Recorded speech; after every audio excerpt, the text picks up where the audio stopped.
लालची बहू।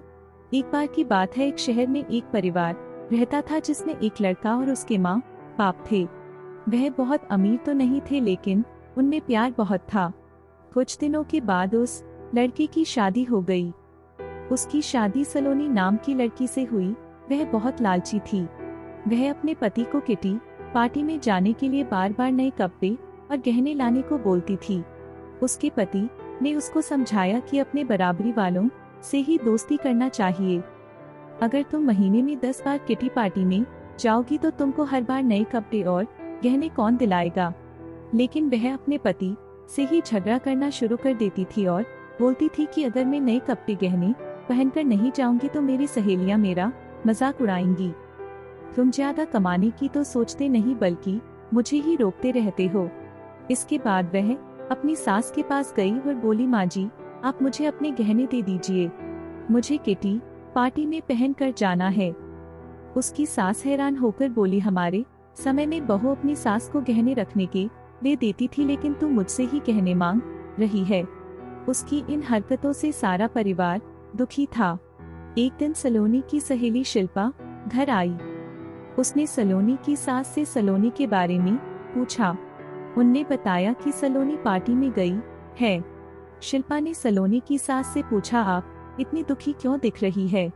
तब उनने सारी बात बताई कि सलोनी किस तरह बार बार नए गहने और कपड़े की डिमांड करती है और सारे पैसे इन पर ही खर्च कर देती है। वह शिल्पा से पूछती है कि ज्यादा जरूरी क्या है, रोटी या ये दिखावा। शिल्पा ने कहा कि जरूरी तो रोटी ही है, लेकिन सलोनी को यह बात समझानी होगी। सलोनी की सास ने पूछा, वह कैसे। इसके बाद शिल्पा ने कहा, देखते जाइए। शिल्पा ने अपने जितने भी गहने और नए कपड़े थे सब लाकर सलोनी के घर रख दिए और उनका सारा राशन और फर्नीचर लेकर अपने घर चली गई। जब सलोनी घर आई तो अपने अलमारी में नए गहने और कपड़े देखकर बहुत खुश हुई। इसके बाद वह अपनी सास से बोली, यह किसके है। तो उसकी सास बोली, यह सब तेरे है, तुझको अब जितना बदल कर पहनना है पहन ले। सलोनी उनमें से नए कपड़े और गहने पहनकर घर में घूमने लगी। कुछ देर के बाद वह जब रसोई में गई तो उसने देखा कि घर का सारा राशन गायब था। राशन के डिब्बों में गहने थे। वह अपनी सास से बोली, यह क्या है, घर का सारा राशन और फर्नीचर कहाँ गया।